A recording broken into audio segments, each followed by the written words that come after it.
NIM 2108007 dari Prodi Ekonomi Syariah. Kali ini saya akan menjelaskan tentang ekonomi internasional. Bab 1, gambaran umum tentang ekonomi internasional. Internasional trade atau pertukaran antara barang-barang dan jasa-jasa antara penduduk suatu negara dengan penduduk negara lain. Internasional ekonomi, pertukaran atau transaksi barang dengan barang, transaksi investasi, transaksi internasional, neraca pembayaran, hubungan antara perdagangan internasional terhadap pendapatan nasional. Contohnya, jual beli barang dengan barang atau barter. Pertanyaan 1. Mengapa internasional menjadi salah satu cara untuk meningkatkan kemakmuran suatu bangsa? Jawabannya, tidak semua negara mempunyai peralatan produksi ataupun kondisi ekonomis yang sama. Perbedaan biaya produksi, perbedaan jumlah barang yang tersedia. Kurs adalah nilai tukar mata uang antara suatu negara dengan negara lainnya, contohnya rupiah dan dolar. Timbulnya perdagangan internasional dimulai setelah Perang Dunia I. Negara tidak melakukan impor. Pada tahun 1993, perdagangan internasional meningkat. Sebelum perang, sebagai negara debitur. Sesudah perang, terjadi sebagai negara kreditur. Pada abad ke-19, Inggris merkantilisme. Hubungan antara ilmu ekonomi internasional dengan ilmu ekonomi umum. Ilmu ekonomi internasional, aspek praktis dilakukan oleh para subjek, aspek ilmiah dilakukan oleh para objek. Pengaruh ekonomi internasional terhadap ekonomi internasional. Menurut Hamdi, 2004, dalam era globalisasi dan perdagangan bebas saat ini dapat dikatakan tidak ada lagi negara yang autarki, yaitu negara yang hidup terisolasi tanpa mempunyai hubungan ekonomi, keuangan maupun perdagangan internasional, ekspor dan impor. Keseimbangan ekonomi nasional suatu negara dapat dirumuskan sebagai suatu keseimbangan antara jumlah barang atau jasa yang ditawarkan supply total dengan jumlah barang atau jasa yang diminta demand total atau expenditure uprise dapat dirumuskan sebagai berikut. GNP sama dengan Y sama dengan C sama dengan I sama dengan G sama dengan X kurang M, atau YNP sama dengan Y sama dengan C sama dengan I sama dengan G sama dengan J kurang Z. Dalam hal ini, GNP Gross National Product, Y income pendapatan nasional, C konsumsi, I investment atau investasi, G government expenditure atau pengeluaran pemerintah. X sama dengan Z sama dengan ekspor, dan M sama dengan J sama dengan impor. X kurang M atau 2 kurang 5 sama dengan komponen atau faktor luar negeri. Sejarah pemikiran ekonomi internasional. Menurut Sopri 1997, 1. Merkantilisme. Ekspor harus lebih besar daripada impor. Pada zaman merkantilisme adalah zaman sebelum zaman revolusi industri, sedangkan zaman merkantilisme adalah zaman sebelum zaman revolusi industri klasik. Zaman revolusi industri 1760 sampai 1850. Zaman merkantilisme pada abad ke-16. Misalnya, Karl Marx menitik beratkan soal upah, Amos Hall soal pasaran, sedangkan kaum fisiokrat mengenai tanah dan tenaga. Merkantilisme itu pada hakikatnya lebih merupakan politik kemakmuran, kepentingan negara mengatasi kepentingan perseorangan atau individu. Politik merkantilisme pada masa itu dapat dibagi ke dalam 4 bagian, yakni A. Lapangan industri, B. Lapangan perdagangan dan keuangan, C. Perkapalan dan pelayaran, dan D. Politik jajahan koloni. Selanjutnya, kita akan memasuki bab 2. Saya akan menjelaskan tentang bab 2. Bab 2, teori perdagangan internasional. A. Merkantilisme. 1. Teori merkantilisme. Lahir sebelum klasik, memandang kekayaan suatu negara diukur dalam bentuk emas dan perak. 2. Teori klasik. Adam Smith. Konsep keunggulan mutlak akan tercapai ketika suatu negara mampu mengekspor barang ke negara lain dengan harga yang lebih murah. Liberal. 1. Mekanisme pasar. 2. Tidak ada integrasi pemerintah. 3. Free trade. 4. Pembagian produksi. Adam Smith. 1. Hanya dua orang yang diperdagangkan antara dua negara dan mengabaikan gaya lainnya. 2. Mengabaikan biaya. 3. Faktor produksi tetap. 4. Transaksi dilakukan secara barter. 3. Teori komparatif. Teori yang menyatakan bahwa yang memiliki kegunaan pasti yang juga memiliki nilai penukaran. Selanjutnya, saya akan menjelaskan tentang bab 3. Bab 3 ini kita akan belajar tentang sistem perekonomian internasional. A. Sistem ekonomi dalam perekonomian internasional. Sistem ekonomi dalam perekonomian internasional menurut Amalia 2007 dapat dilihat dari analisis produksi dan konsumsi. Produksi tergantung dari konsumsi dan konsumsi tergantung dari harga wajar. Hal ini berlaku pada teori kepuasan konsumen, walaupun tanpa harus melihat perdagangan internasional. B. Pelaksanaan perdagangan luar negeri. Menurut Amalia 2007, pelaksanaan perdagangan luar negeri yang perlu diperhatikan adalah 1. Memperkenalkan barang yang akan diekspor, baik mengenai jenis mutu, kegunaan, atau cara penggunaannya. 2. Membicarakan permasalahan harga, cara pengepakan, waktu penyerahan, valuta yang dipakai untuk pembayaran, dan sebagainya. 3. Yang terpenting adalah seorang eksportir harus berusaha supaya mendapatkan kepercayaan di luar negeri. 4. Sesudah persetujuan untuk mengadakan transaksi, eksportir mengirimkan barang-barang yang bersangkutan kepada sebuah perusahaan ekspedisi atau langsung kepada perusahaan angkutan internasional yang mempunyai departemen ekspedisi. Selain itu, menurut Amalia 2007, dasar-dasar dinamis yang mendorong ekspor dipengaruhi oleh beberapa faktor, antara lain 1. Selera, 2. Teknologi, 3. Faktor endowment. Bab 4, kita akan belajar tentang kebijakan perdagangan internasional. Kebijakan perdagangan internasional. Apa saja kebijakan internasional? 1. Tarif biaya masuk, 2. Kuota impor, 3. Lapangan impor, 4. Substitusi impor, 5. Subsidi produk dalam negeri.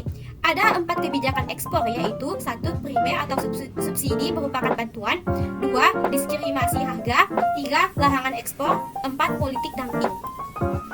Sistem pembayaran internasional. 1. Cash payment, 2. Wholesale bill, 3. Prepaid compensation, 4. Letter of credit, 5. Pembayaran kemudian atau open akun, 6. Konsiasi. Selanjutnya, saya akan menjelaskan tentang bab 5. Alat pembayaran luar negeri. 1. Palas atau valuta asing atau emas sesuai dengan kesepakatan eksportir dan importir. Alat penukaran utang terbagi menjadi 2. 1. Emas, 2. Palas. Permintaan. 1. Impor, 2. Permintaan, 3. Investasi dalam negeri, 4. Wisatawan dalam negeri, 5. Perusahaan asing. Penawaran. 1. Ekspor, 2. Kredit luar negeri, 3. Wisatawan luar negeri, 4. Pemerintah yang menerima pinjaman dari luar negeri, 5. Investasi asing masuk ke dalam negeri. Selanjutnya, kita akan memasuki bab 6. Saya akan menjelaskan tentang bab 6. Bab 6, Sistem Moneter Internasional. A. Pengertian moneter internasional. Sistem moneter internasional merupakan sistem keuangan yang berlaku untuk semua negara di dunia yang membahas tentang pembayaran atas transaksi lintas negara dilaksanakan. Sistem ini menentukan bagaimana kurs tukar asing ditentukan dan bagaimana pemerintah dapat mempengaruhi kurs tukar. Sistem moneter internasional yang berfungsi dengan baik akan memfasilitasi perdagangan internasional dan investasi, serta mempermudah adaptasi terhadap perubahan. Beberapa ekonomi mulai menganjurkan kembali ke sistem kurs tetap, tetapi sampai saat ini belum ada model yang ideal yang sesuai dengan kondisi saat ini yang bisa menjamin stabilitas kurs. Sistem yang ideal akan mencakup 2 hal, yaitu 1. Sistem harus kredibel atau bisa dipercaya, dan 2. Sistem harus mempunyai mekanisme stabilitas harga yang otomatis. Selanjutnya, kita akan memasuki bab 7, yaitu neraca pembayaran internasional. Neraca pembayaran internasional, yaitu pembayaran BOP, merupakan pencatatan suatu transaksi antara satu negara ke negara lain dalam waktu tertentu.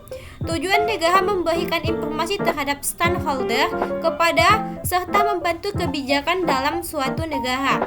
1. Current akun. yaitu ekspor, impor barang dan jasa, pendapatan ekspor, pendapatan investasi di luar negeri, transaksi pembayaran investasi.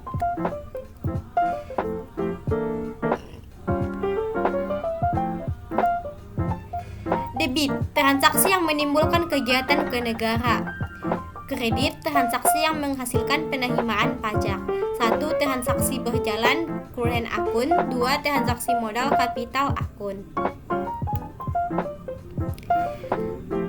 GDP sama dengan C tambah I tambah G X kurang M. Pencatatan ekspor atau impor. Neraca pembayaran internasional atau BOP, Balance of Payment, rumus GDP. GDP sama dengan C tambah I tambah G tambah X kurang M sama dengan 100 plus 1. GDP sama dengan 100 tambah 10 tambah 200 tambah titik-titik tambah dalam kurung 120 sama dengan 100 dipit. 2. GDP 100 tambah 10 tambah 200 tambah min 100 plus sama dengan 100, defisit sama dengan 100. Menentukan nilai ekspor dan impor. 2. Kapital akun. Transaksi antara dua negara yang berbentuk transaksi modal. Transaksi modal yang dimaksud 1. Kredit dengan negara lain. 2. Deposito. 3. Investasi langsung ke luar negeri atau dalam negeri. 4. Pemberian surat berharga jangka panjang. 5. Pemberian pinjaman jangka panjang. Selanjutnya, kita akan memasuki bab 8, yaitu kurs valuta asing. Saya akan menjelaskan tentang kurs valuta asing. A. Pengertian pasar valuta asing. Pasar valuta asing adalah sebuah pasar atau tempat pertemuan di mana individu, perusahaan, dan kalangan perkantoran mengadakan jual beli mata uang dari berbagai negara atau valuta asing. B. Fungsi pasar valuta asing. Fungsi utama pasar valuta asing adalah sebagai tempat transfer dana atau daya beli dari suatu negara dan mata uang ke negara atau mata uang lainnya. Terdapat 4 pelaku transaksi antara peserta dalam pasar valuta asing dalam tingkatan berbeda yang dapat kita identifikasikan, yaitu 1.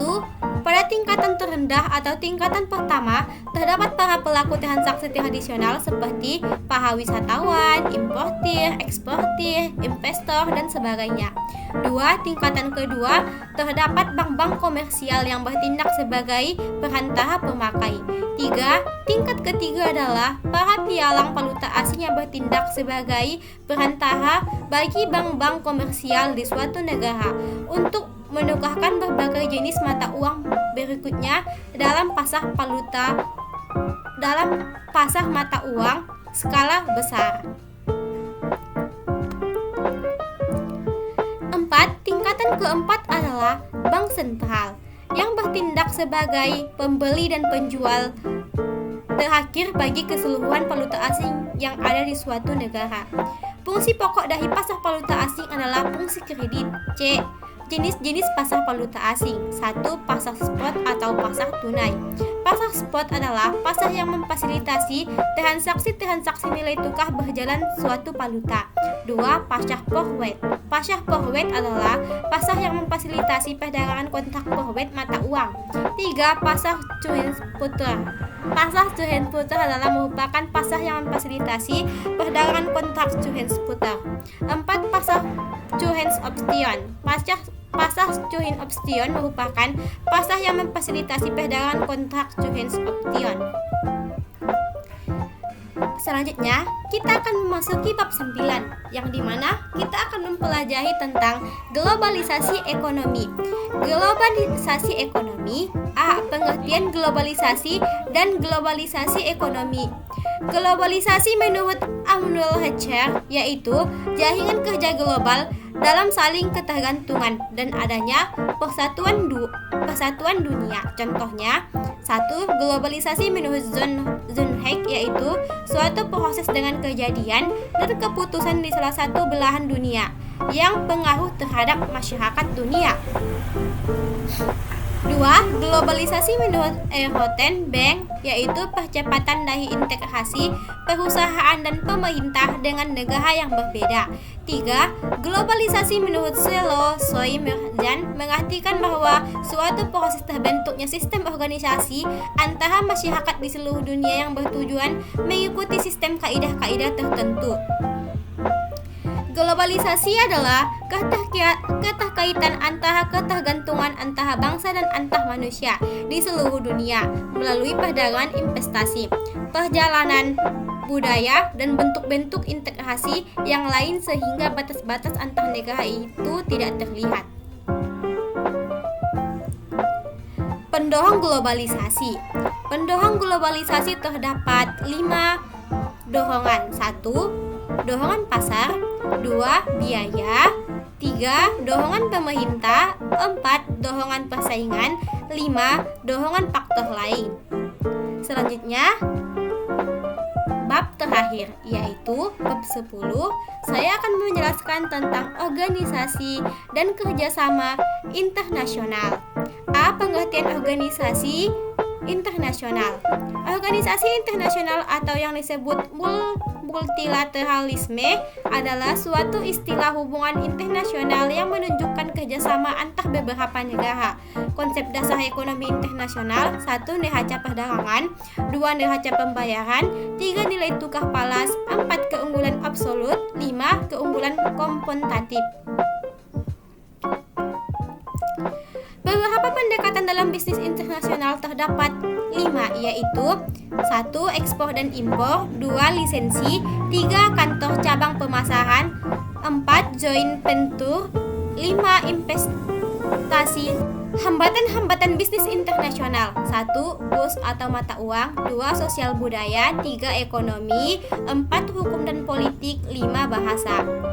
Kerjasama internasional merupakan bentuk hubungan yang dilakukan suatu negara dengan negara lain untuk memenuhi kebutuhan rakyat dan kepentingan negara. Tujuan kerjasama: 1. Meningkatkan perekonomian negara. 2. Meningkatkan tahap hidup bangsa. 3. Mencegah berlakunya peraturan yang menghambat perdagangan negara.